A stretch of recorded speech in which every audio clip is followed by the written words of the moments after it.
sacó en la Universidad del Zulia, donde él trabaja, la maestría en Ingeniería Estructural. Posteriormente sacó un doctorado de Ciencias Aplicadas en la Universidad de los Andes de Venezuela. Es investigador visitante de la Universidad de Pennsylvania State y también de la Universidad de París. Es profesor titular de la Universidad de Zulia, gerente general de la empresa Provinci SCA. Él, pues lo quiero anunciar, de verdad, que nos va a dejar pues, para los estudiantes de, en este caso, los de quinto año y los de la maestría, que van a llevar concreto las normas del ACI del 2014 en español y en inglés. Así que vamos a contar con ellos. Entonces,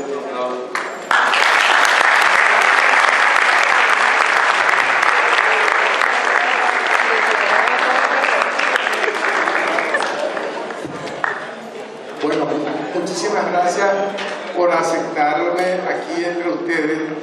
Realmente siempre para mí es como un honor cuando vengo a Nicaragua poder compartir con estudiantes y personas que están pensando en dedicarse a estas cosas. Y además de un honor, es como un placer, porque cuando yo veo un auditorio como este, con muchachos de la edad de ustedes, me recuerda tanto cuando yo estaba en esos menesteres aquí en Nicaragua, que era tan difícil todo, tan difícil, pero al mismo tiempo tan posible.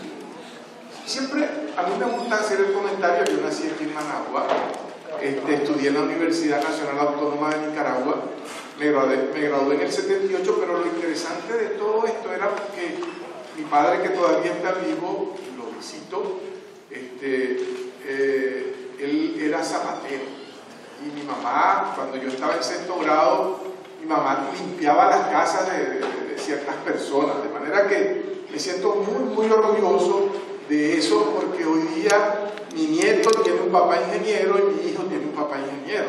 Entonces son cosas que podemos lograr sin perder la identidad y sin dejar de sentirme orgulloso de lo que he sido, de donde vengo, y por eso es que estoy aquí con ustedes, compartiendo aquellas cosas que hemos logrado conseguir como esfuerzo, como trabajo de toda una vida.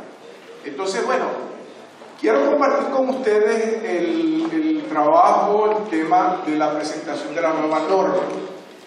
Lógicamente que eso tiene mucho que ver con la inquietud del día a día de estar actualizado. Y es algo que yo les recomiendo, que bueno, hay que estar siempre empujando, tratando de estar al día con la información, sobre todo porque, lo decía allá afuera, yo estudié con el ACI del año 71. Con ese ACI fue que estudiamos, con ese ACI fue que los profesores me dieron clases, porque después del 71 el que siguió fue el del 77, y ya ese lo compré cuando ya me había graduado. Yo me fui para Venezuela en el 79, tengo 36 años viviendo en Venezuela, siempre los guardo, los tengo. Tengo en mi biblioteca el ACI del 71 y tengo el del 77. Conseguí en la universidad, que ya lo iban a desechar, el ACI del año 63, y lo guardo como una reliquia histórica, porque de la comparación es donde aprendemos. Poco va a ser el trabajo de esto, una especie de comparación. Básicamente la idea es, esto está orientado a aquellos estudiantes que han llevado concreto 1, que han llevado concreto 1 y concreto 2, un poco para que tengan una referencia. Sergio, ¿ustedes han trabajado acá en la universidad con el ACI del 2011?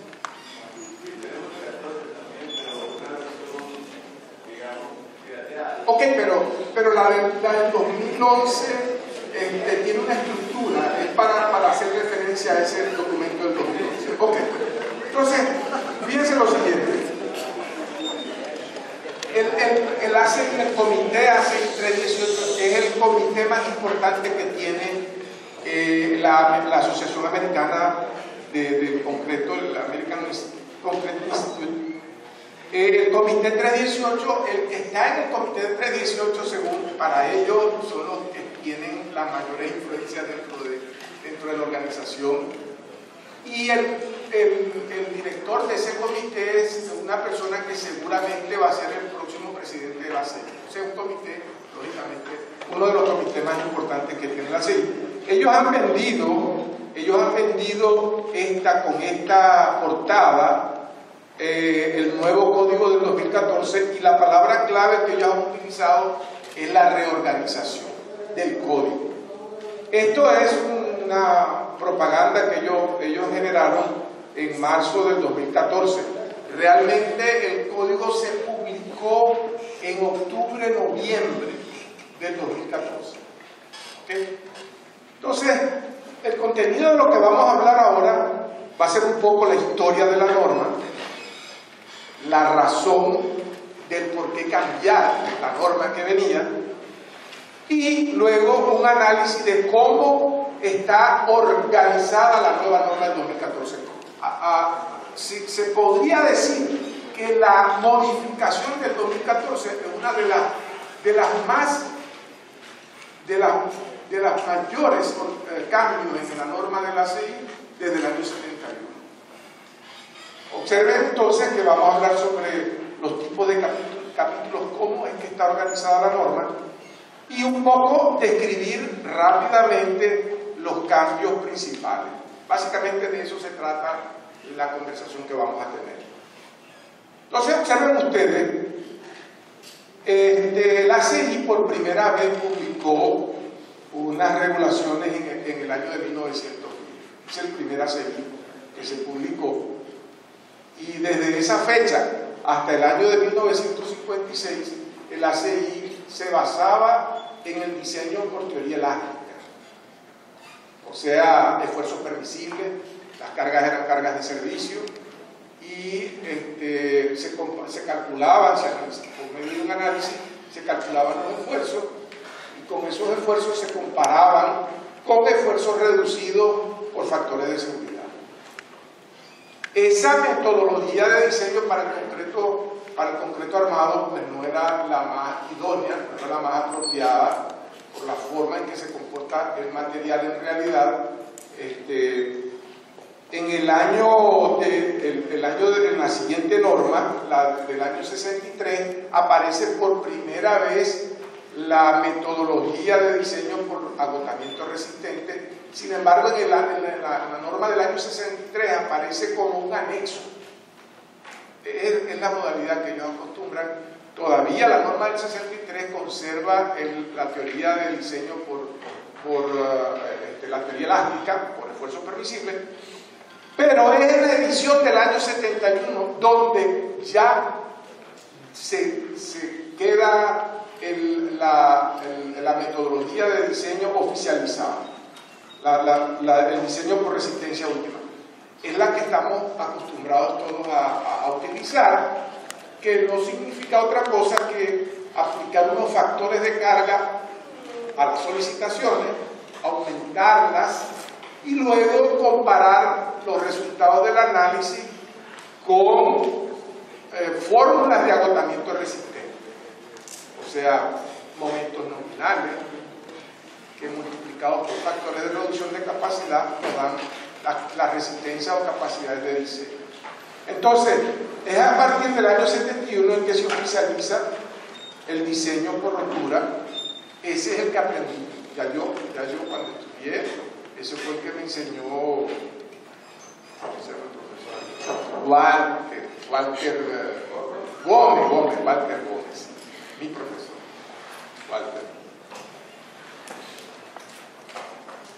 Bueno, entonces fíjense, haciendo un repaso, en el año 71 se oficializa el diseño por resistencia última, aparecen recomendaciones sobre longitud de desarrollo, hay información sobre resistencia torsional, y ya en el año 71, por primera vez, aparece un capítulo anexo que es yo lo comparo en este momento con el que tenemos, y una cosa eran, no sé, 4 o 5 páginas, que era el diseño y el detallado sismo resistente.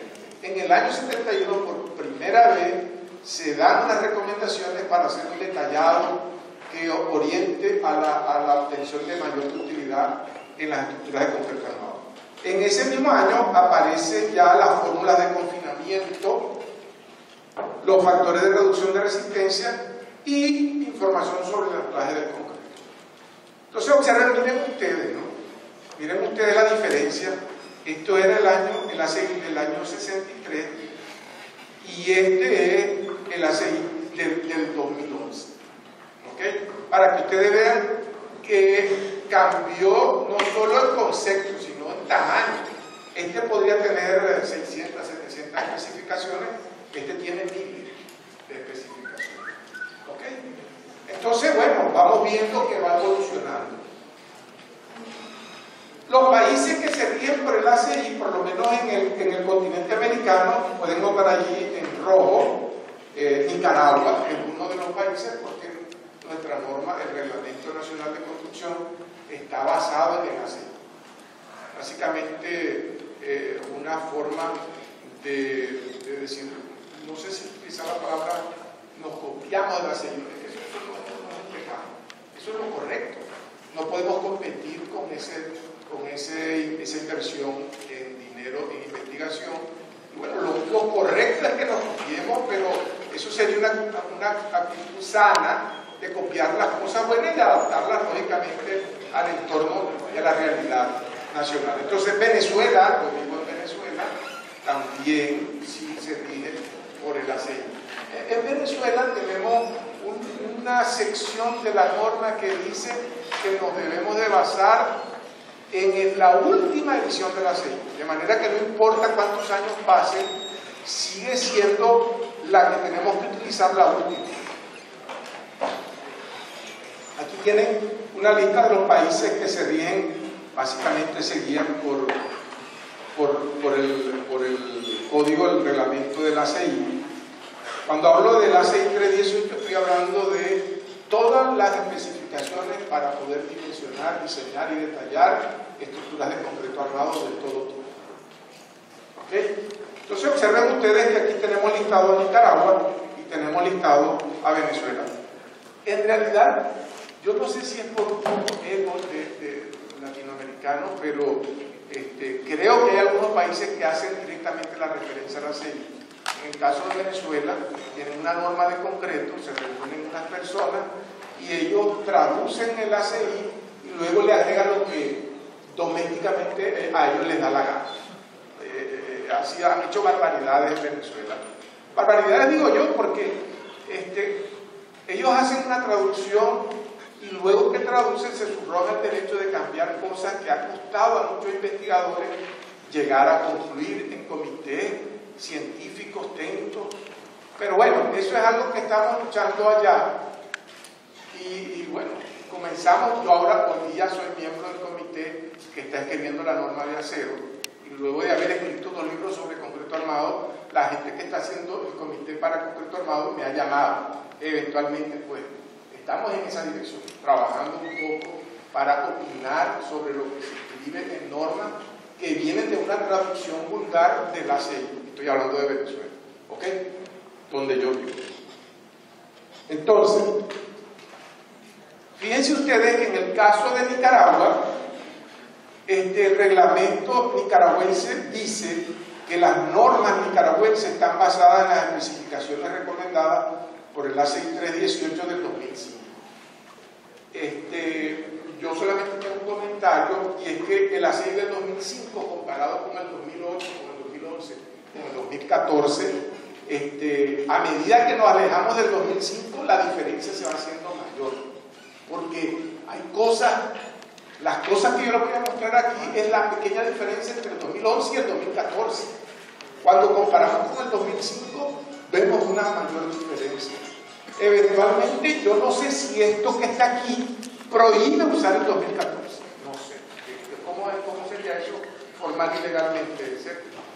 Es decir, el reglamento dice que en el caso de detalle de diseño y construcción de estructuras de concreto reforzado que no estén comprendidas en estas normas, dice ¿cómo es? Habrá que referirse pero al 2005. Yo creo que hay una corrección porque al igual que en el caso de, como hablaba, De Venezuela. la norma debe ser cualquiera que diga. La actualizada. No, la actualizada. Sí, pero en el código nuestro solo requiere hace 318, o sea que puede usar 2005, 2008, 2011 o 2014. Sí, ok, pero en todo caso, si les voy a dejar un mensaje, mi recomendación es que utilicemos la última.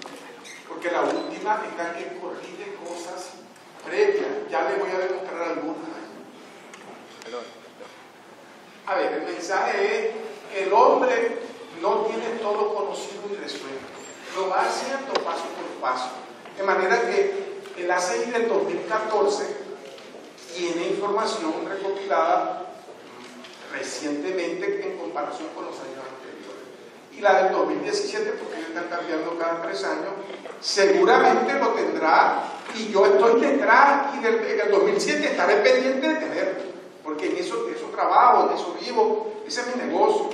Y si yo no estoy pendiente de los cambios que están sucediendo, pues tendría que dedicarme a repostería, a otro tipo de cosas que no sean. Así lo veo. Entonces, la razón y objetivo de los cambios de la CI en el año 2014. Fíjense lo siguiente, ¿no? La información para el diseño y el detallado de miembros estaba diseminada en toda la norma. Existía dificultad de ubicar los requisitos de un mismo miembro. Había que buscar en 6 capítulos. Y entonces la comunidad decía una norma configurada de manera similar a como uno hace el diseño de los elementos. Entonces los gringos dijeron, bueno, tenemos que ordenar la casa. Y se propusieron desde el 2008 que en el 2014 tenían que reconfigurar, reorganizar el código. Y estuvieron a punto de no lograrlo y de pasarlo al 2017. Normalmente los códigos en el año que corresponda se publican a comienzo de año. En el caso del 2014 lo publicaron en noviembre. En noviembre fue que salió a publicación que se podía comprar ya el código. Entonces observen, antes del 2014, para buscar algo en el código, bueno, uno después que se lo ha leído, ya uno sabe que va a buscar algo si está en el capítulo 10 o en el 9 o en el 11, ¿ya? Pero era como buscar una herramienta en un garaje desordenado. Era como meterse allí y decir, bueno, quiero tal cosa, sobre todo a los ingenieros jóvenes que están consultando la norma al inicio de su carrera, es difícil. Lo digo porque yo lo viví, yo lo he vivido. No solo eso, que ahora que viene el 2014 tengo que volver a empezar. Está totalmente diferente el 2014 que todo lo que había atrás. Entonces tengo que volver a estudiar. He tenido que volver a estudiar. Entonces, fíjense, ¿cuáles son los objetivos de cambiar? No cambiaron del 2011, en realidad se propusieron los cambios desde el 2008. En el 2011 ellos hicieron un plan de 6 años para hacer el cambio radical. En el 2011 simplemente hicieron un maquillaje porque el cambio radical lo tenían que hacer en el 2014. ¿Qué querían ellos? Mejorar, aunque no simplificar, el reglamento. Unificar la nomenclatura. Mejorar todas aquellas secciones dedicadas al análisis de diferentes sistemas estructurales. Bueno, resolver algunos temas específicos que estaban sin resolver por allí.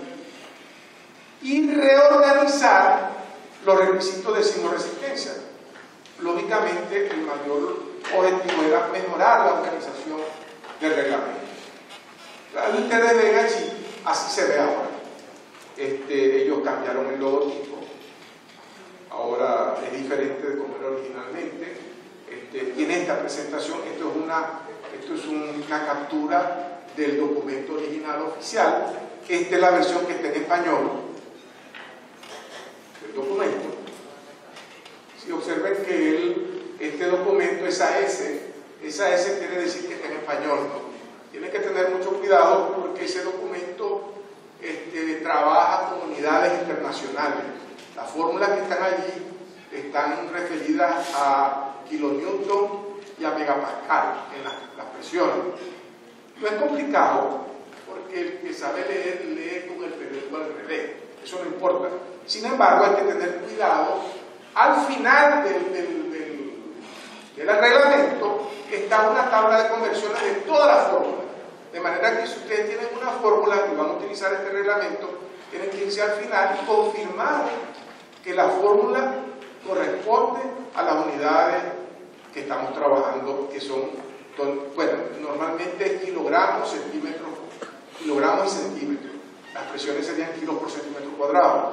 En el caso del sistema inglés serían PSI, libras por pulgada cuadrada, y en el caso internacional serían megapascal. Hay una conversión, no es que sea mayor complicación, porque hay que tener cuidado. Ok, entonces fíjense, el nuevo ACI, el ACI 318 del 2014, tiene 5 capítulos generales, 4 capítulos para sistemas, 8 capítulos para miembros, 3 capítulos para nodos y conexiones, 5 capítulos para herramientas de diseño, 1 capítulo para construcción y 1 para evaluación de estructuras existentes. Tiene 27 capítulos. Como podrán observar, no se parece nada al del 2011. No, o sea, ustedes revisan, entran allí, es la misma información, la misma, pero está organizada de una manera diametralmente diferente. El que ya se sabía la norma y había jugado por mucho tiempo y sabía dónde estaban las cosas, a partir del 2014 tiene que estudiarse. Cosa que no es nada del otro mundo tampoco, porque bueno, tenemos que estudiar, todos vivimos estudiando. Entonces, vamos a ir poco a poco de qué se trata, ¿no? Bueno, organizar significa poner todo en donde corresponde. Realmente no es que tenemos que repetir ciertas formulaciones para distintos miembros. No. Aquí, fíjense, si yo me voy acá, herramientas de diseño, por ejemplo, para calcular la capacidad flexión, hay varios miembros que tienen capacidad flexión. Entonces, en los capítulos para miembros se hace referencia a la capacidad flexión y simplemente se refiere al capítulo que corresponde de la herramienta de diseño. Es decir, todo está en un solo capítulo. Para no repetir fórmulas, algunas secciones de esos capítulos hacen referencia a dónde están las herramientas de diseño. Ahorita lo vamos a ver un poquito más detallado. Bueno, organizado ahí cada uno de estos son los nombres de los capítulos. La idea es comparar la organización, ahora bien organizado, en comparación con el desastre que teníamos en los códigos, en los reglamentos anteriores. Entonces observen ustedes, ¿no? Los nombres. Los primeros 5 capítulos generales son capítulos de alcance, aplicaciones, interpretación. El capítulo de notación y terminología. El capítulo 3 son las referencias utilizadas. El capítulo 19 y 20 son las propiedades del concreto como las propiedades del acero. Básicamente esos son los 5 capítulos generales. Observen que aquí yo estoy indicando esta expresión acá, porque básicamente estos 3 primeros no cambiaron. No cambiaron, o si cambiaron fueron muy pocos. Pero los capítulos 19 y 20 sufrieron modificaciones. Esos serían los 5 capítulos generales. ¿Ok? Luego tenemos capítulos para sistemas. Hay un capítulo que se llama sistemas estructurales. Este capítulo es un capítulo nuevo, no existía antes. Y es porque a veces corríamos el riesgo de diseñar cosas aisladas.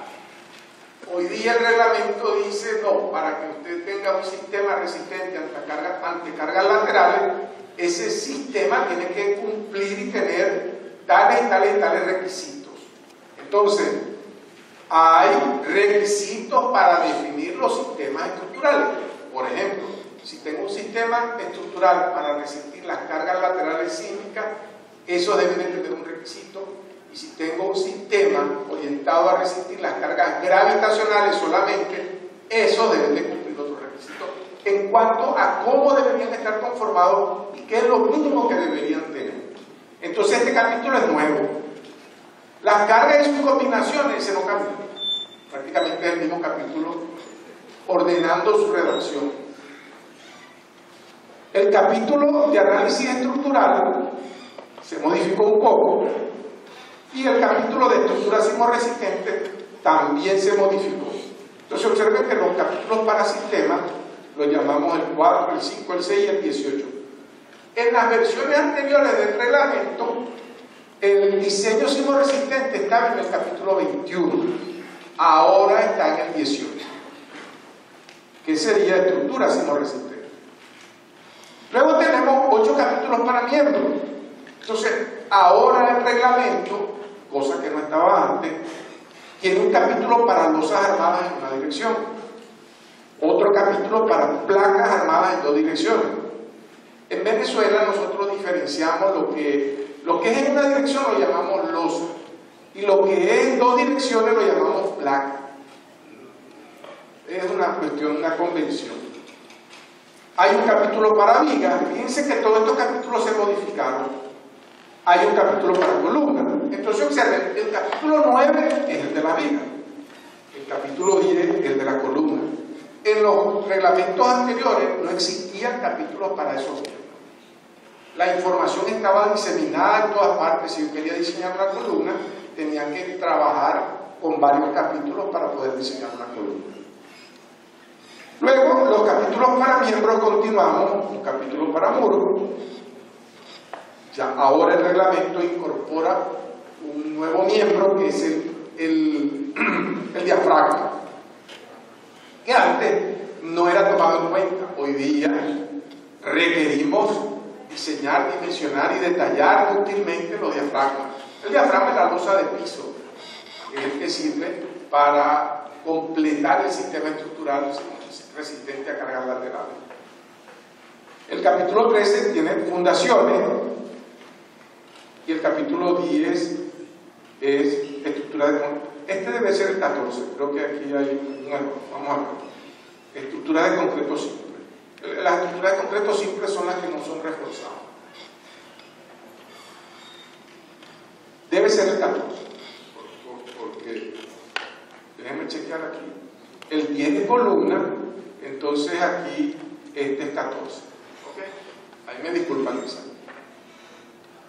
Luego tenemos 3 capítulos para nodos y conexiones, nodos, viga, columna, conexiones entre miembros y anclaje en concreto.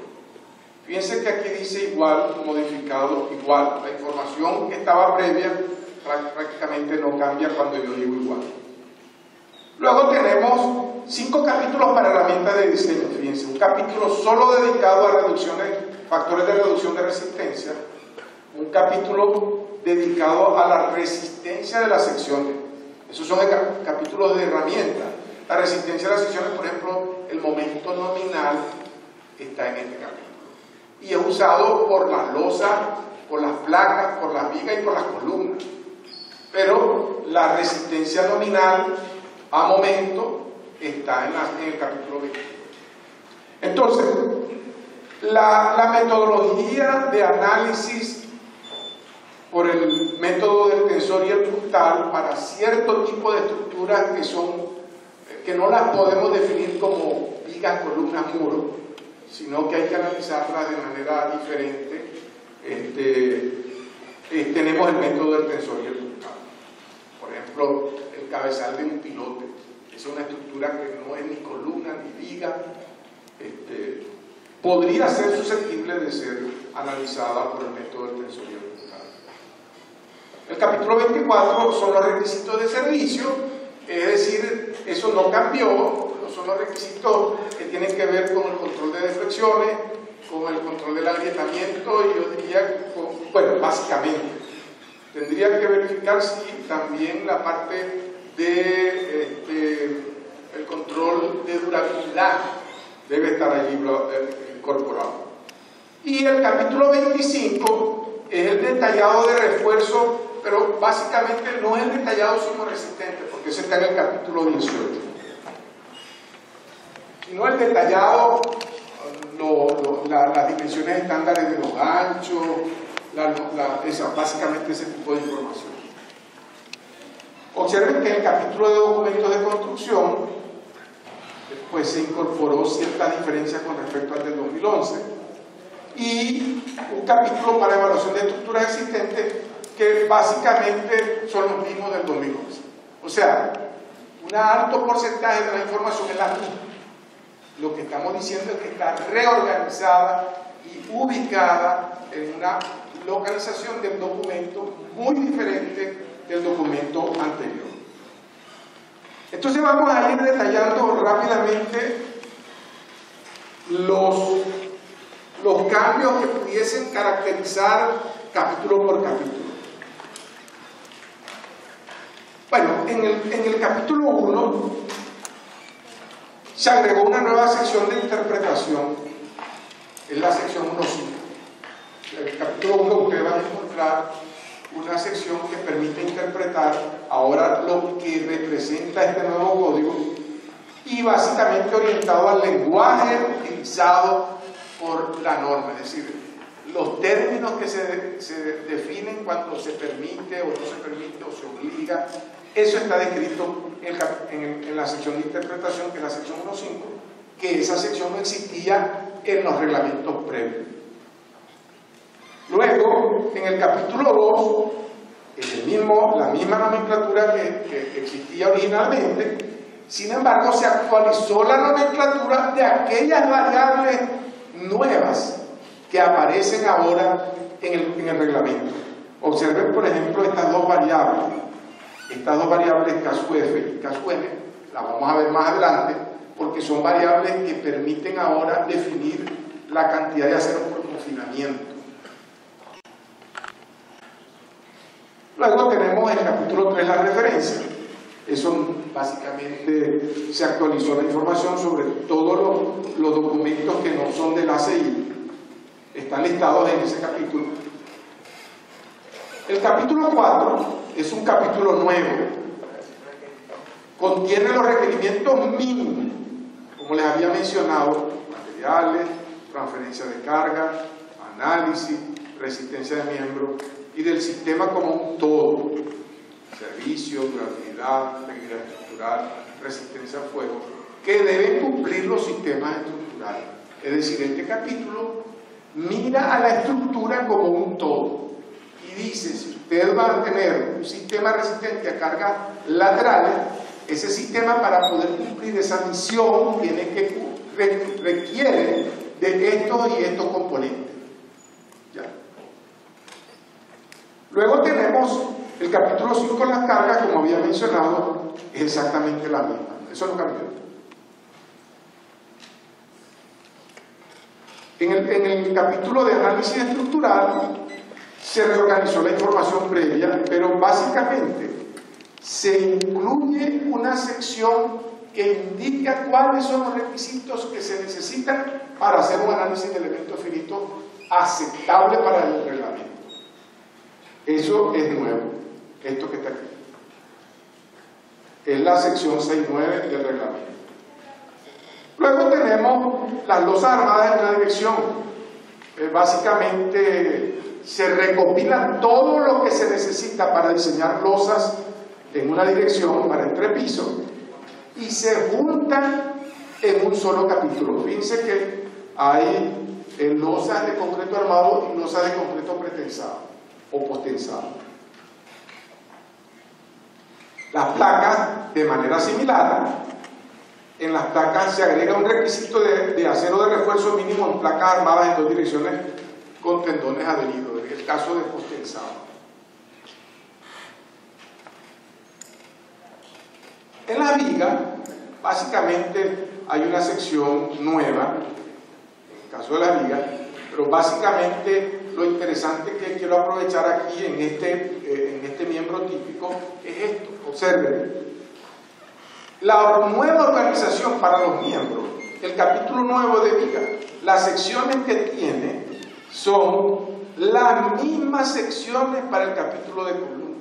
¿Por qué? Porque los elementos son tratados como tal, los miembros son tratados como tal, y todos requieren de los mismos requisitos. Lo que pasa es que en el caso de las vigas, el alcance del capítulo es el 9.1. En el caso de las columnas, el alcance es el 10.1. Pero pueden observar una característica interesante, que todos los capítulos de miembros ahora tienen la misma sección. Eso puede ser, facilita la interpretación y el estudio de la norma, porque ya uno sabe que en los capítulos de los miembros a qué sección directamente se va a remitir. Entonces observen, tenemos el alcance, la parte general del capítulo, los límites de diseño, la resistencia requerida, la resistencia de diseño, los límites de refuerzo y el detallado de refuerzo.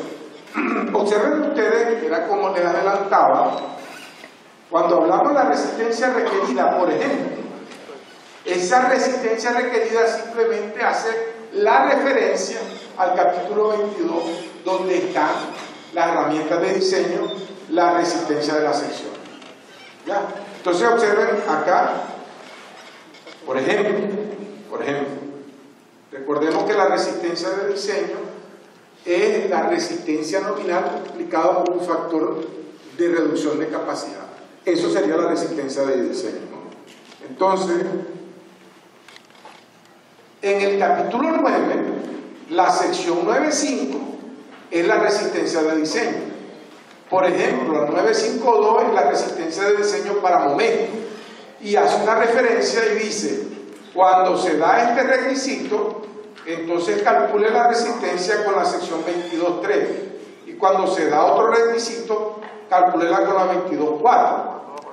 Es decir, no es que la fórmula se va a repetir, puede ser que esa misma fórmula se utilice para losas, para placas, para vigas, para columnas, puede ser. Entonces, hace una referencia al lugar específico de la norma donde aparece la fórmula. La fórmula del momento nominal, pues está en la sección 22.3. Pero en el capítulo de viga, la resistencia de diseño está en la 9.5, que hace un llamado a la 22.3, donde está la fórmula. Aprovecho para mencionar algo aquí.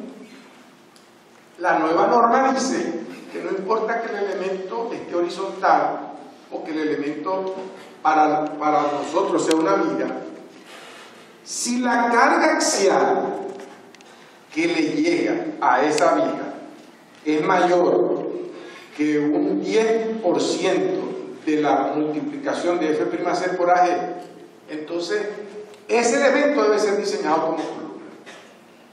¿Ya? La norma dice que la manera tradicional de calcular una viga solamente debe ser utilizada cuando la carga axial es menor que el 10% de F'C por AG. ¿Okay? Eso tiene unas implicaciones más adelante en las columnas también. ¿Okay? Entonces fíjense, si en el caso de las vigas los límites de refuerzo y el detallado de refuerzo 9.6 y 9.7, ¿cómo aparecen ahora? Bueno, fíjense, los límites del refuerzo, los 9.6 y 9.7, aparecen ordenados. Esto sí no llama a otras secciones porque son específicos para las vigas, pero ya aparece, toda la información aparece ordenada. Hay un orden en el reglamento, y bueno, el que vaya a aprender por primera vez esto de concreto armado, preferible que aprenda con este, porque si aprende con el 2011 le va a tocar volver a empezar a aprender, en mi opinión.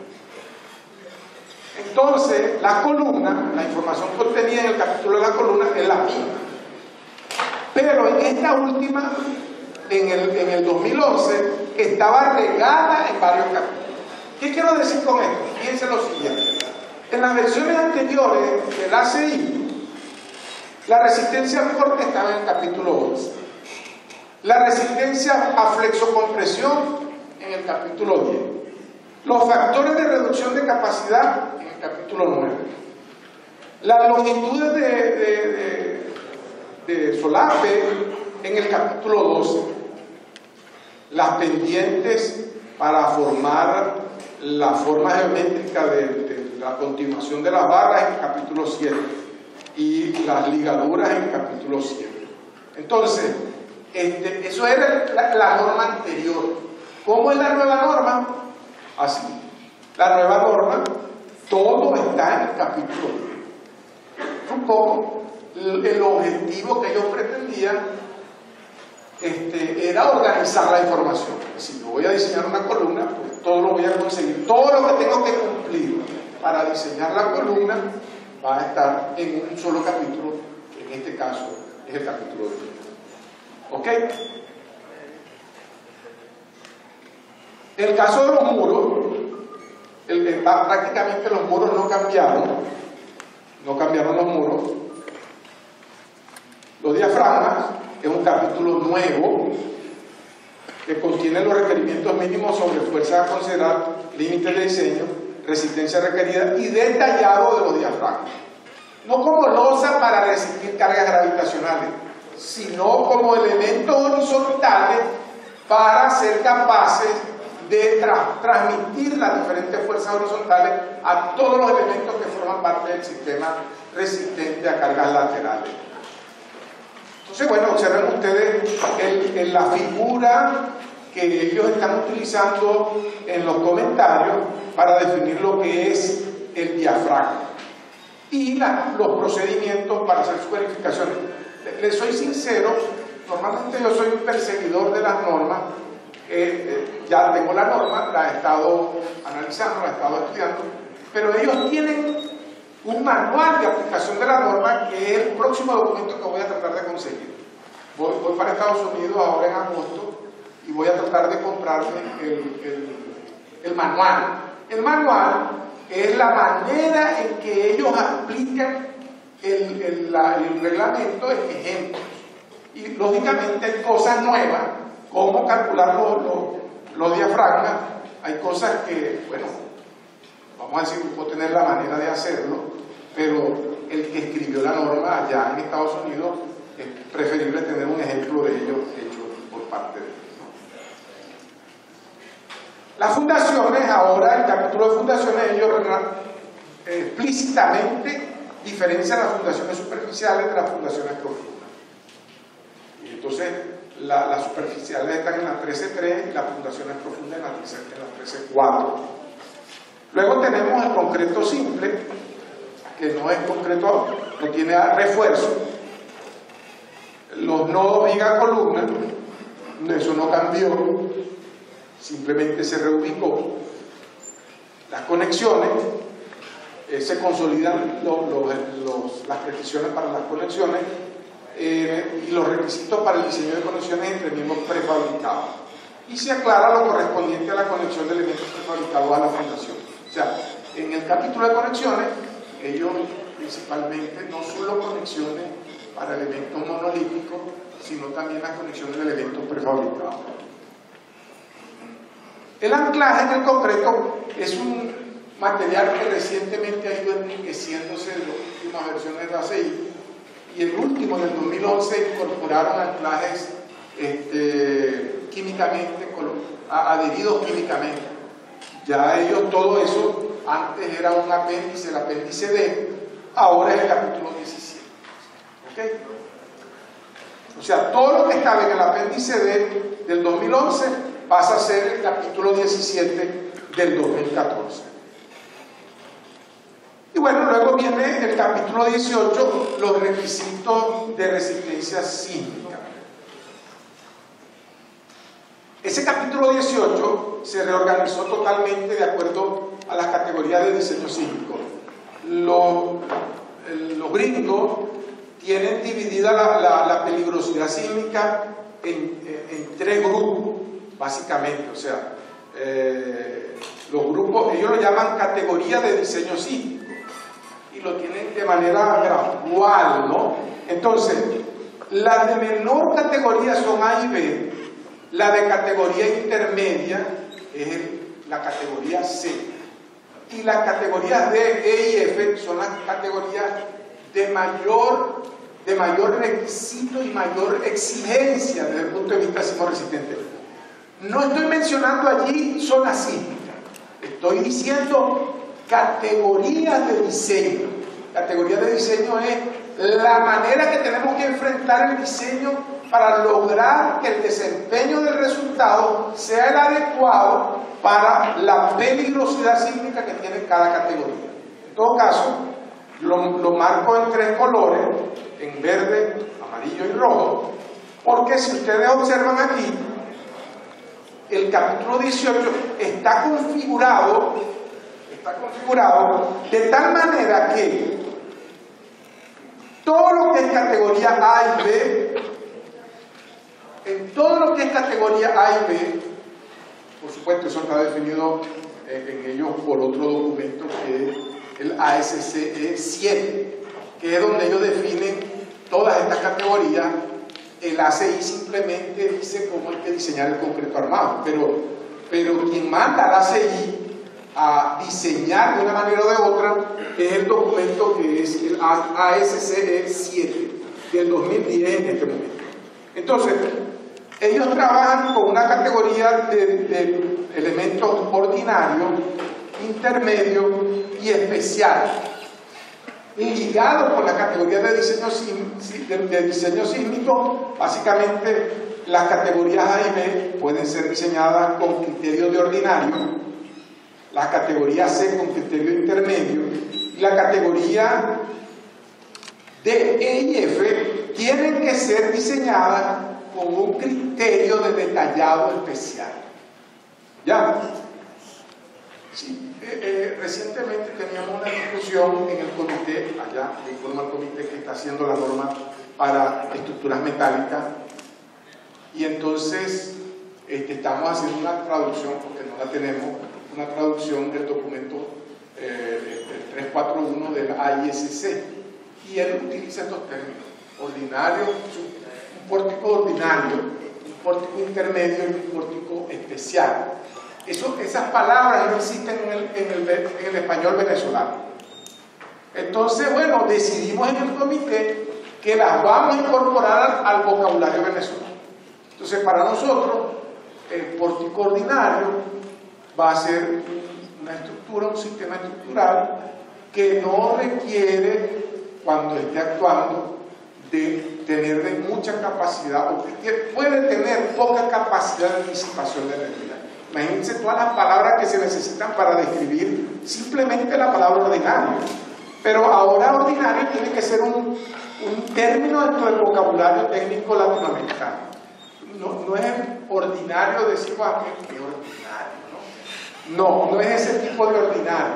En este caso, los gringos lo han definido como aquellos sistemas estructurales que no requieren, cuando estén solicitados a trabajar, una elevada capacidad de disipación de energía, mientras que los especiales sí requieren a la hora de exigirse su desempeño, requieren una elevada capacidad de disipación de energía, porque durante el proceso de análisis y de diseño, las decisiones tienen que ver con el tipo de detallado que nosotros vamos a decidir en los elementos. Entonces observen, los miembros del pórtico, me refiero a vigas, a columnas, a uniones viga-columna, y no solo eso, a los muros también, muros estructurales de corte, los vamos a conseguir entre las secciones, esos solo son los vigas, columnas y uniones en las secciones 18.6 al 18.9. Si alguien quiere empezar a estudiarse ese capítulo, lo que tiene que leerse primero las secciones 18.6, 18.7, 18.8 y 18.9. Por ahí tiene que empezar a estudiarse. ¿Por qué? Yo parto del principio: en Venezuela nos permiten diseñar, dependiendo de ciertos requisitos, como ordinario, como intermedio o como especial. Sin embargo, para todos los casos también es permitido hacerlo como un diseño especial. Como eso yo diría que no cuesta mayor cosa con respecto al diseño ordinario, sino simplemente saber qué es lo que hay que hacer, yo diseño todo como especial. Yo diseño todo como especial. Eventualmente, cuando voy a diseñar una estructura metálica liviana, sí podría recurrir a requisitos menores por una serie de características, pero las estructuras de concreto armado prácticamente todas las diseño como especiales. Ahora hay que tener cuidado porque lo que hay que diseñar como especial es el sistema resistente a cargas laterales, no todos los bienes. Podría ser en alguna estructura que decidamos que el sistema resistente a cargas laterales sean solamente los pórticos de borde, de manera que yo debería cumplir los requisitos de detallado especial solamente para aquellos elementos que forman el sistema resistente a cargas laterales. El resto lo puedo diseñar como ordinario, los que están destinados solamente a resistir las cargas gravitacionales. Luego tenemos, fíjense, los diafragmas, la sección 18-12, la fundación, y hay aquí unos elementos. Cuando yo diseño una estructura en donde los pórticos perimetrales son los que resisten, o los únicos responsables de resistir las cargas laterales sísmicas, todos los otros pórticos internos que están destinados a resistir las cargas gravitacionales tienen que cumplir la sección 18. Hay ahí unos requerimientos de cortante para permitir que cuando los elementos que resisten las cargas laterales se deformen inelásticamente, estos elementos que están destinados a resistir solo las cargas gravitacionales los acompañan. ¿Ya? Esto es porque para algunos de los jóvenes que tal vez no están un poco metidos en este tema, el diseño sismoresistente, cuando vemos estos elementos que están aquí, que deben de cumplir estos requisitos, es como cuando los diseñadores de los carros, cuando el diseñador de carro hoy día va a diseñar un carro, la misión es que si el carro choca, ¿cuál es la misión? Si el carro choca, que no se muera el pasajero. No importa que el carro lo tenga que reparar o que el carro le dé pérdida por total, ¿entienden? No importa. Eso es lo que lo dicen, ellos no tienen temor de decir. El diseño sismoresistente es equivalente a diseñar un carro. El edificio, estoy diseñando el edificio, pero mi misión es que el que vive dentro del edificio no se nos muera. El edificio, bueno, vamos a tener que repararlo, eventualmente, dependiendo de lo que nos llegue, vamos a tener que demolerlo después del evento, pero obligatoriamente nuestra misión, que independientemente de esto último que acabo de decir, las vidas de las personas que están dentro del edificio puedan ser salvadas. Yo voy un poco más allá, porque esa filosofía me parece que con el conocimiento que tenemos hoy día está como un poco atrasada.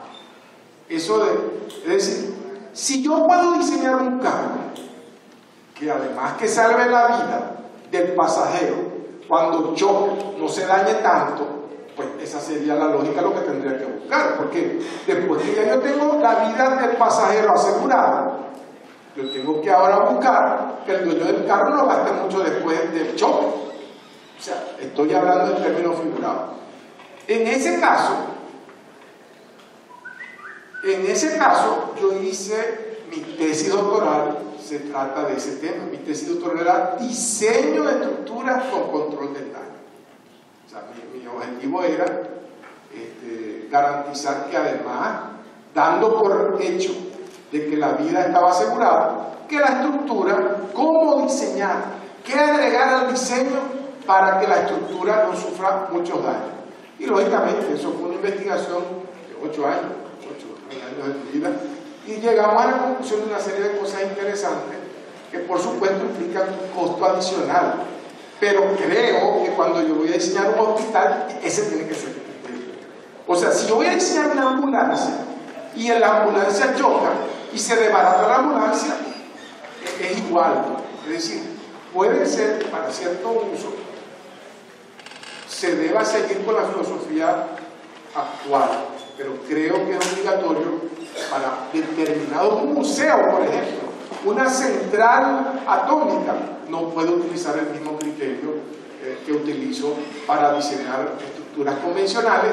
Yo tendría que aplicar nuevas metodologías, y un poco eso tiene que ver con lo que decía el doctor. Y bueno, logramos unos resultados interesantes, que bueno, habrá oportunidad de conversar al respecto.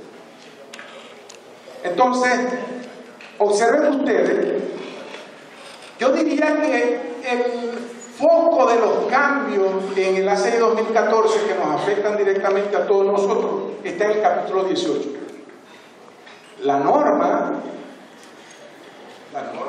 fíjense esto, lo que está en rojo es como estaba la norma anterior.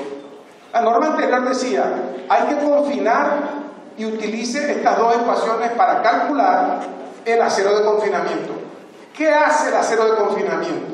El acero de confinamiento garantiza, digamos, controlar los esfuerzos transversales en elementos de concreto armado cuando están sometidos a solicitaciones axiales y de momento.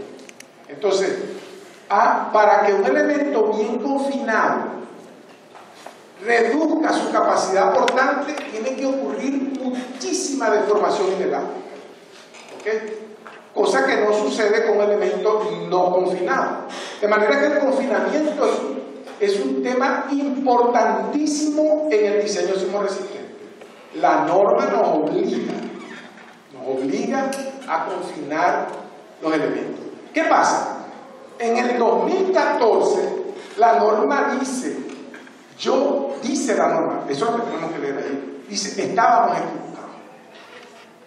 De ahora en adelante, ya depende de la carga axial del elemento que hay que confinar. Es decir, si una columna tiene mucha carga axial, llamemos mucha carga axial a la intensidad de carga axial, que puede ser medida como un porcentaje de la carga aplicada contra F'C por el área de la columna. Esa fracción nos define el nivel de intensidad de carga axial. Entonces, observen ustedes, la norma no permite que tengamos cargas axiales por encima del 70%, ¿ya?, de ese valor.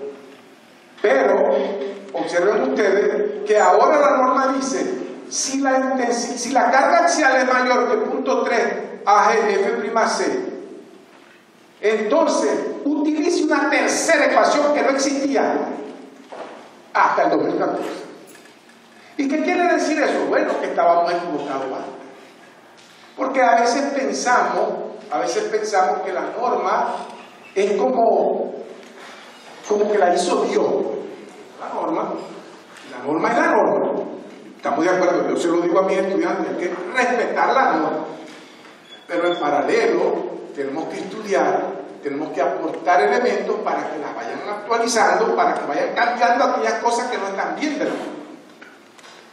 Las normas no son cosas para la eternidad. Los gringos están claros en eso, la están cambiando poco a poco cada 3 años. Entonces, para mí, este es el cambio más radical que tiene esta norma. Ahora, los edificios que ya tenemos diseñados hacia atrás puede ser que estén equivocadamente diseñados. Porque si revisamos, esto que está en rojo no existía antes de la ACI del 2014. Entonces, ¿qué dice esto? Yo ahora le voy a poner un ejemplo. ¿Qué dice esto? Esto dice que si la intensidad de carga axial está por encima del 30% del F'C por Ag, usted tiene que utilizar una tercera fórmula que obviamente va a dar más. O sea, la medicina de los gringos para confinar es poner mayor cantidad de acero. Perdón, la medicina de los gringos para la enfermedad de mucha carga axial es con mayor confinamiento. Quiero decir, las columnas son dúctiles por debajo del punto balanceado. Por encima del punto balanceado, las columnas no tienen ductilidad. Entonces los gringos dicen, no importa, usted puede estar por encima del punto balanceado, póngale más confinamiento. Eso es lo que está diciendo. Ya. Eso que está diciendo la norma está en la dirección correcta desde el punto de vista conceptual, pero no en la dirección correcta, a mi juicio, desde el punto de vista práctico, porque ya las dos primeras fórmulas que usamos para confinar, eso es bastante acero. No sé si ustedes han visto fotos del detallado sismo resistente de los nodos, donde está el confinamiento, y las barras casi no caben ahí. Entonces la norma dice, no, pero ahora se dieron cuenta de que si la carga axial es mayor del punto 3, F'G, hay que meterle más acero. Todavía más del que ya teníamos. ¿Ya? Yo tengo una reflexión al respecto, si bien eso está en la dirección correcta, ahora les voy a mostrar una reflexión sobre el tema, cómo enfrentar esa situación. Entonces observen, conclusión. Para columnas rectangulares, porque estas son las circulares, es igual, ¿no? Pero para columnas rectangulares, la norma del 2014 ahora entrega una tercera fórmula que está orientada a colocar más acero de confinamiento a aquellos elementos que tienen mayor intensidad de carga axial. No estoy diciendo mayor carga axial, mayor intensidad de carga axial. Eso es una clave, ¿no? A ver, yo puedo tener más carga axial, pero si mi columna es más grande, puedo tener menos intensidad, porque es la relación entre la carga y el F'C por el área. O sea, si yo tengo una columna más grande, podría tener una menor intensidad de carga axial. ¿Entienden? Estamos claros en eso. Me explico, ¿no? ¿Ya? Porque ayer el gringo lo que está mandando un mensaje diciendo, no le importa, aumente su intensidad de carga axial. Medicina, póngale más confinamiento. Eso es lo que están diciendo ellos. Eso es lo que tenemos que interpretar y de alguna manera entender el mensaje de lo que ellos descubrieron, porque no es esa la única manera de enfrentarlo. Con la misma norma yo se lo voy a mostrar. Observen esto.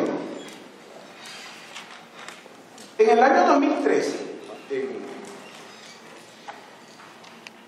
a ver, eso fue en diciembre del 2013, como un pequeño resumen, estos pasos que ustedes ven ahí resumen la propuesta que yo hago para el diseño por control de daño, ¿no? Bueno, yo digo, hay una ecuación con la que ustedes tienen que calcular el periodo que debe tener la estructura para hacer un diseño por rigidez, predominantemente un diseño por rigidez. Luego hay que dimensionar las vigas solo para que resistan las cargas gravitacionales. Luego, dimensionar las columnas para que cumplan el periodo que surgió del paso 1. Y yo digo, en mi método, en mi tesis doctoral, digo, de ser necesario aumentar la columna para mantener baja la intensidad de carga axial. O sea, en otras palabras, lo que yo estoy diciendo, si usted va a usar la fórmula A y B, mantenga baja la carga axial, la intensidad de carga axial. ¿Entienden? O sea, me explico.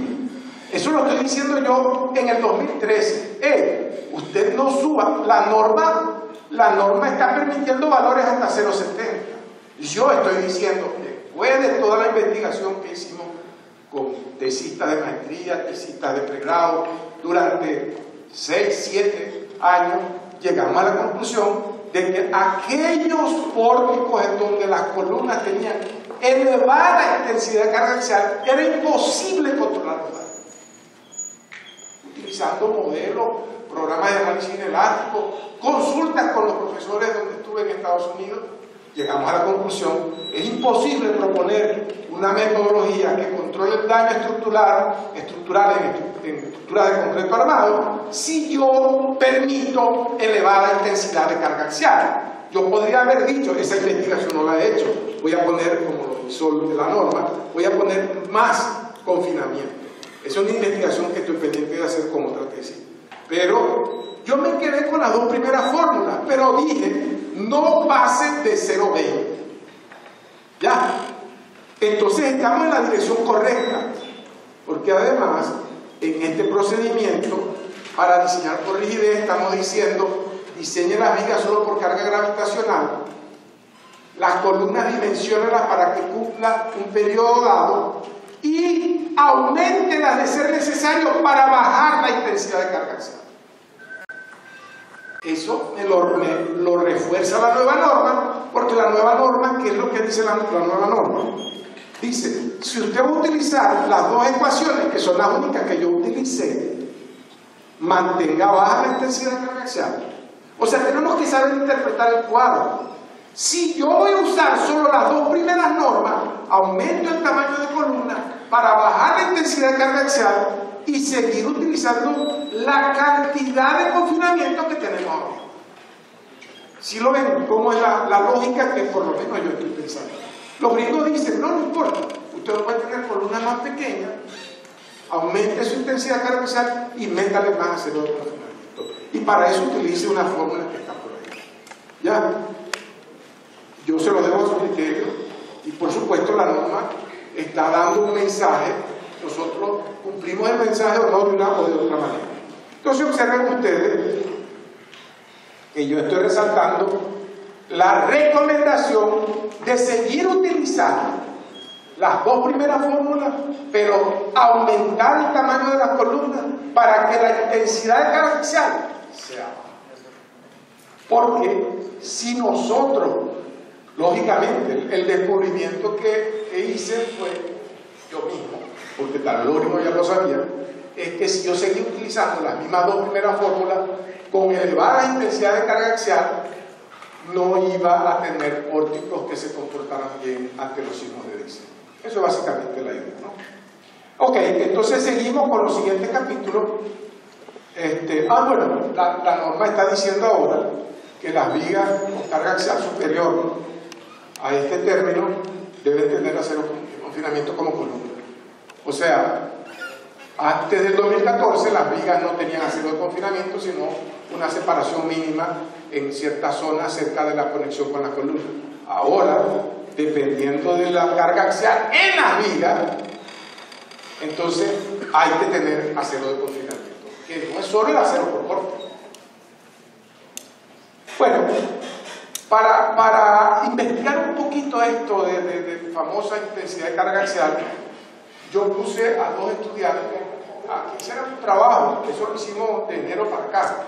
Presentaron la tesis hace 2 semanas.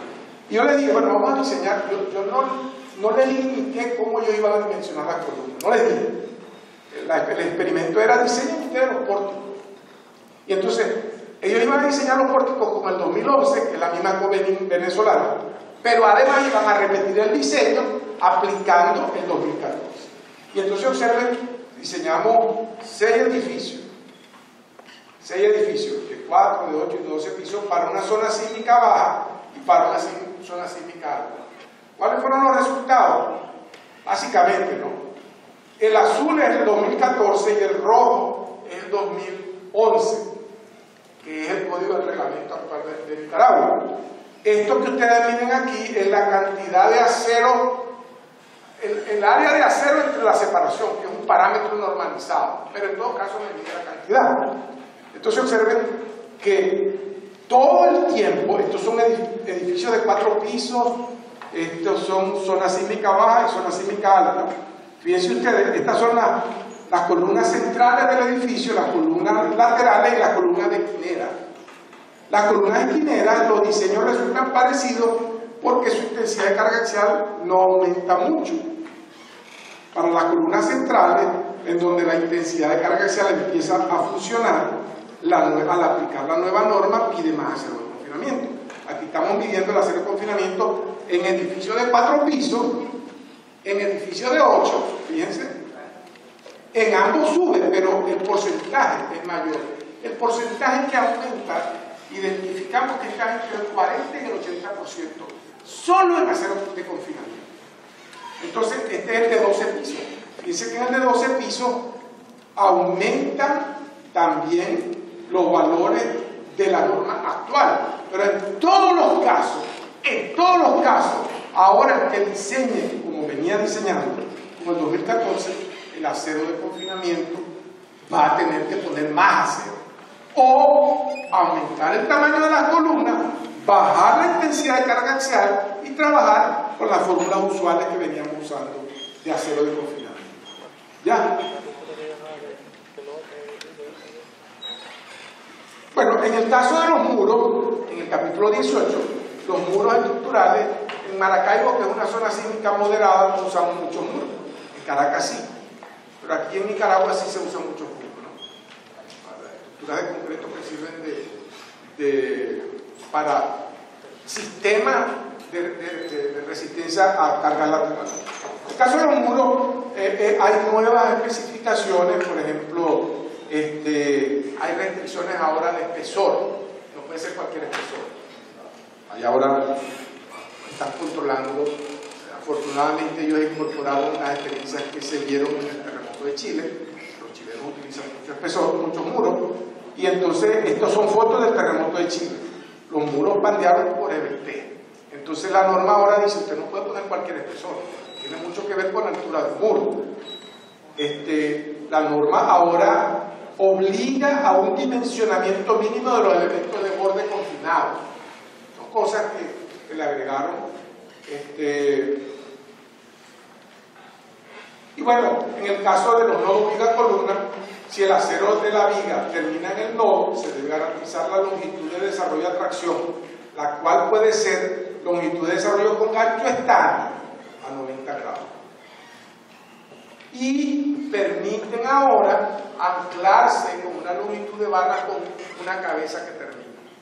Eso no estaba en la norma anterior.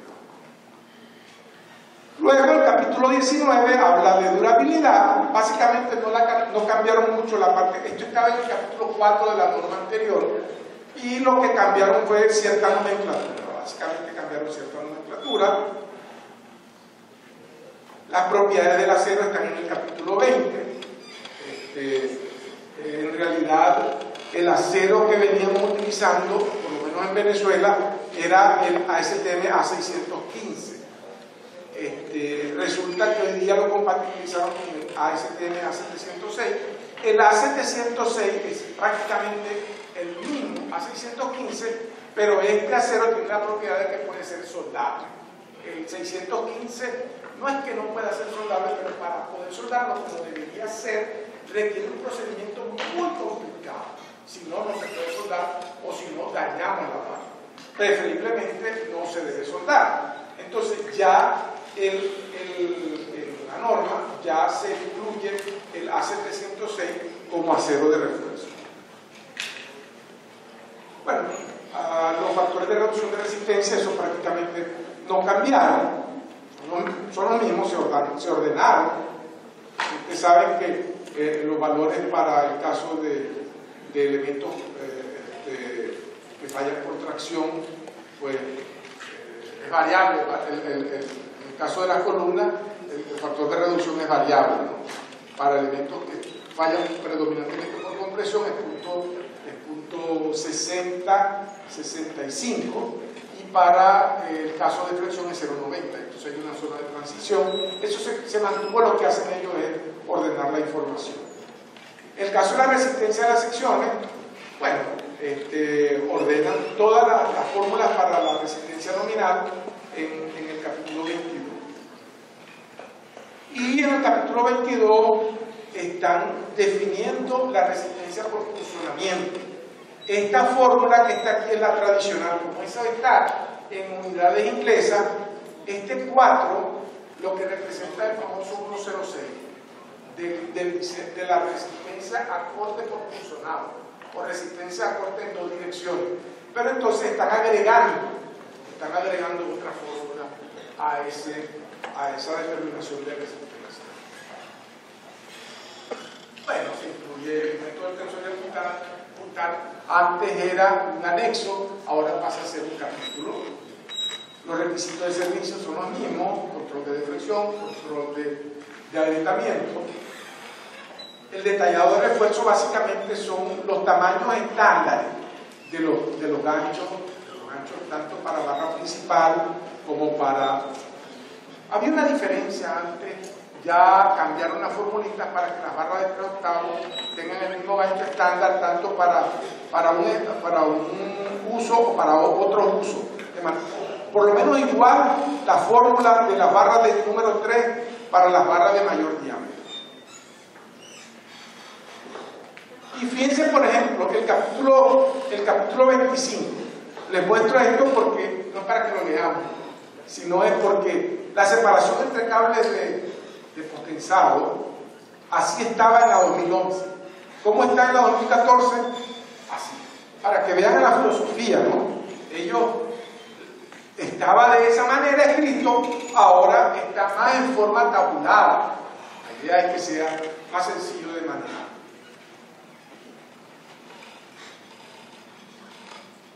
Ya casi vamos a terminar. Entonces, los documentos de construcción ahora tienen una manera de presentarse. Ahora el reglamento pide que para la construcción hay una serie de información que debe no solo diseñar los planos y la memoria de cálculo, no, tienen que haber unos documentos para el constructor. ¿Ok? Y la evaluación de estructura existente. Entonces, en resumen, ya, para terminar, los requisitos de diseño para un miembro específico se ubican dentro de un miembro. Los requisitos que antes eran genéricos como miembros a flexión, ahora aplican a miembros específicos. Losas, placas, vigas, columnas.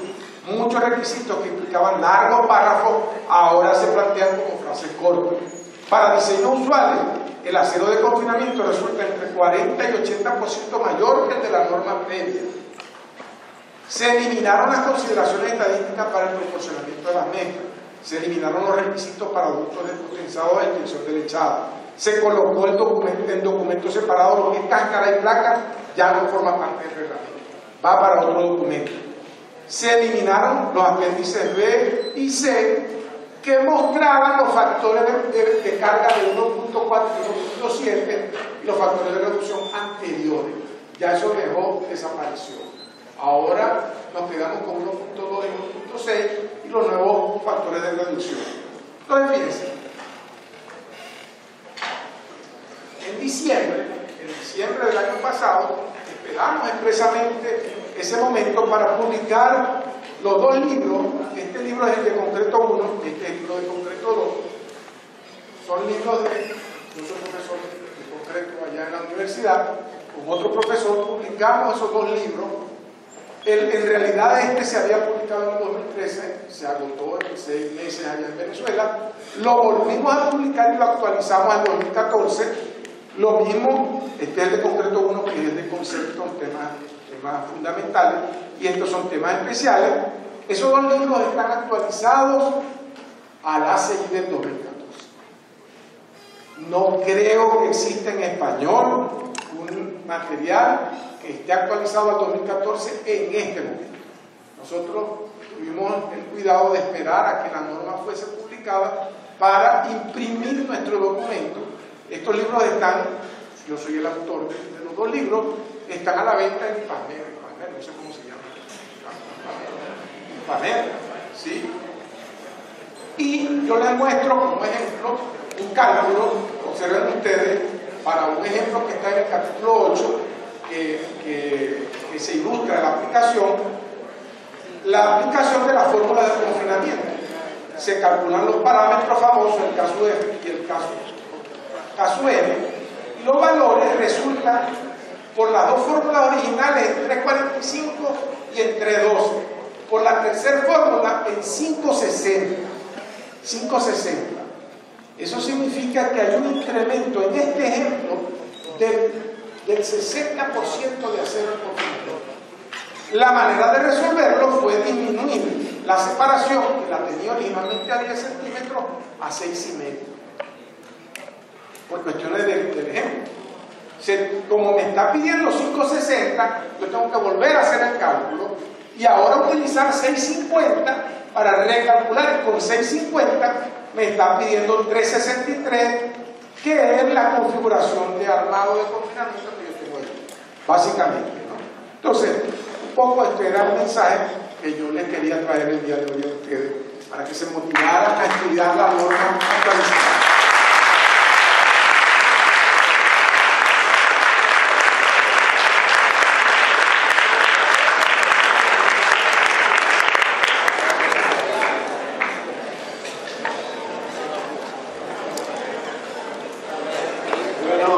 Vamos a pasar a un periodo de preguntas y respuestas. El ingeniero está disponible pues, para contestar cualquier pregunta que le quieran hacer alrededor de la presentación.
Yo en ese momento estaba rogándole a Dios que todas las fórmulas que uno aprende se aprenden.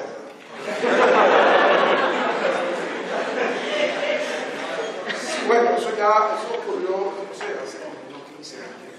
Yo te lo digo porque quiero ser sincero.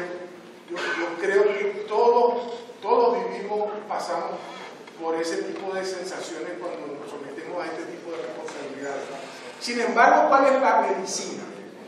La medicina es que nosotros utilicemos la norma correcta, que utilicemos la carga correcta, que utilicemos el software correcto, que tengamos el entrenamiento correcto. ¿Por qué? Porque la norma no dice, mi respuesta es que la norma no dice, la norma, todo lo que sea por arriba, la norma no te lo prohíbe. No te prohíbe. ¿Quién es el que brinca y salta? El dueño de la norma. He conocido casos en donde el dueño manda a hacer un diseño nuevamente, porque hay alguien que le dice, yo garantizo que te vas a ahorrar no sé cuántos millones y vamos a seguir cumpliendo la norma. ¿Ya? Yo creo, no hay una respuesta para decir que, mira, tú aplicas esta metodología y seguro que no te vas a equivocar por encima. Yo he aprendido que la ingeniería no es diseñar por encima. Yo creo que la ingeniería es conocer los límites inferiores y garantizar cumplir esos límites inferiores y estar allí mismo. No solo eso, yo a mis estudiantes les digo que las vigas tienen que ser las más pequeñas posibles. ¿Cómo es eso? Las vigas tienen que ser las más pequeñas, porque son los fusibles de la estructura. Si una viga resiste más, la cantidad de fuerza que le genera las columnas es mayor. Las vigas tienen que ser las más pequeñas, no las más grandes.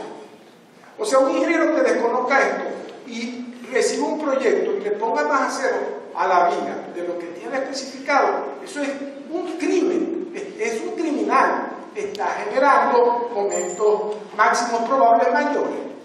Y el diseño para hacer un detallado especial significa que la columna tiene que ser más resistente que la viga.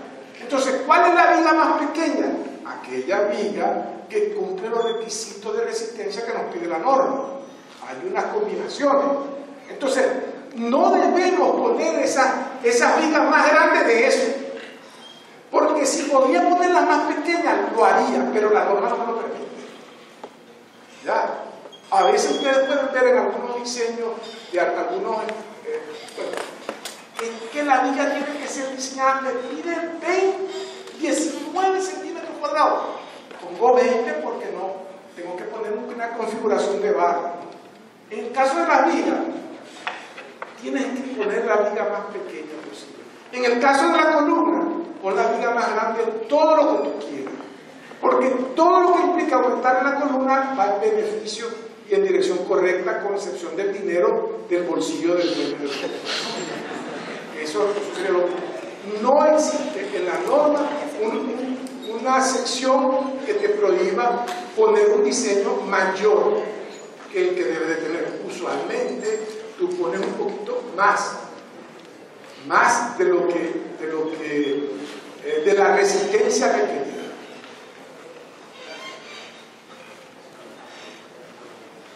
Sí, buenas tardes.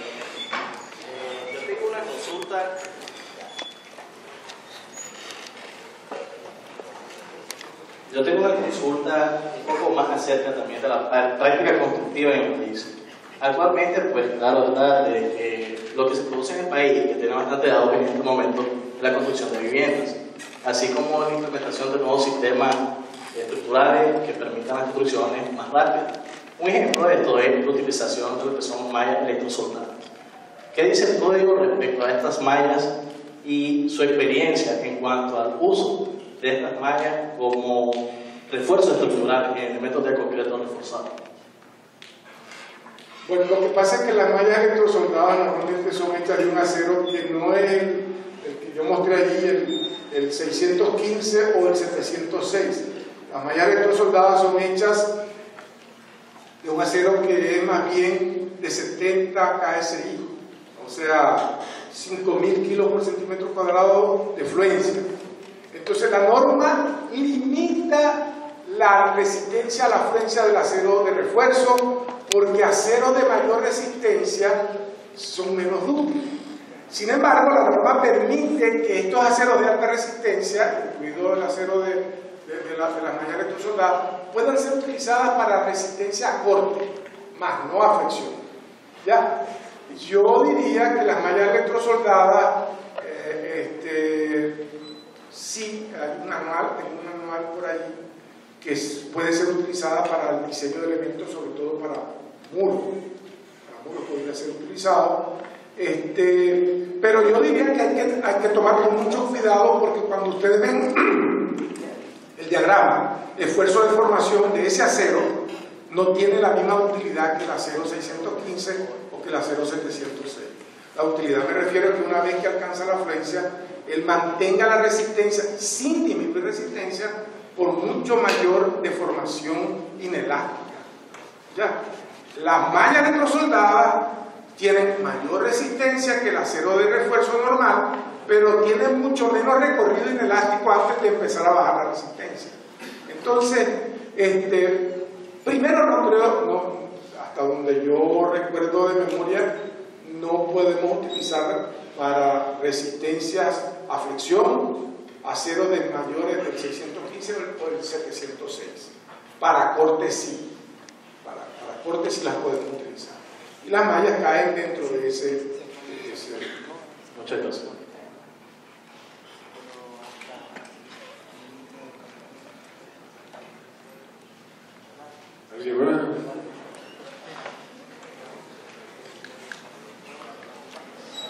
Sí, yo,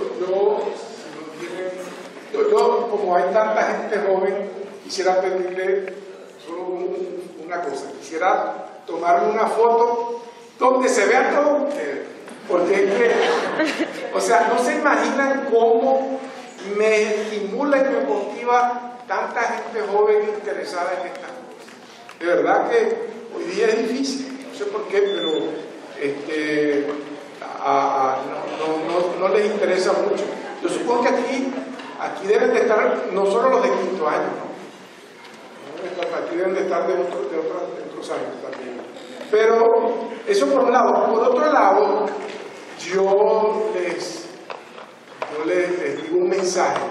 Cuando yo tenía corta edad, decidí ser ingeniero a los 7 años, eso no se me olvida, tenía 7 años, y yo dije, yo voy a estudiar para ser ingeniero, porque veía unos puentes en una revista de mi papá. Y luego cuando ya tenía más edad, mi papá quería que yo fuese tornero, y yo decía, yo voy a ser ingeniero, yo no sé, seguramente alguien me iluminó, mi madre, estoy seguro que ella, de que desde que yo estaba joven, yo sabía a dónde quería llegar. Y el año pasado, en febrero del año pasado, me dieron mi título de doctor. Y eso lo pude lograr a los 58 años, porque no tenía los bienes para poder hacerlo a los 20 y tantos. Porque en Venezuela he conocido muchachos que tienen su PhD antes de los 30, pero son familias acomodadas que tienen dinero para pagarle los estudios en Estados Unidos. Yo no pude hacer eso, tuve que bajarme. Entonces el mensaje que yo les doy es que sueñen con algo y vivan toda la vida para lograr los sueños, que esos se consiguen.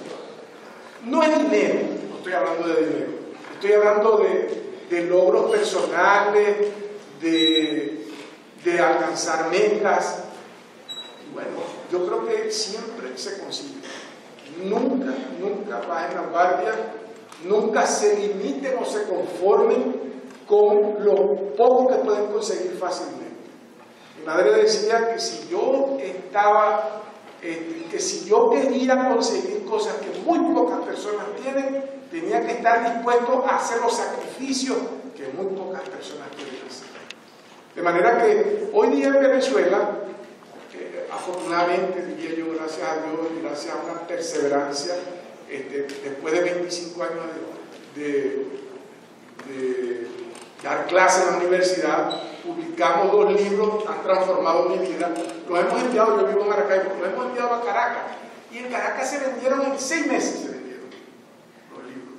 ¿Por qué? Porque los caraqueños, que son los chéveres y todo lo demás, ellos no publican libros. ¿Y por qué nosotros sí? Bueno, porque eso me lo inculcó mi madre. Yo quiero llegar allá y yo llego allá. Y yo eso les transmito a ustedes que se puede. Yo recuerdo que le regalé un tomo de uno de los libros a un amigo mío. Y yo le dije, mira, esto es una señal de que nos está poder. Sí, yo creo. ¿Ya? ¿Por qué? Porque esos libros que ustedes ven ahí, no hay profesores en Venezuela, en toda Venezuela, que hayan publicado con esas características, actualizados a la fecha, y eso es un nicaragüense, yo, ¿entiendes? Entonces, bueno, si quisiera que me tomaran una foto que salieran los muchachos de acá.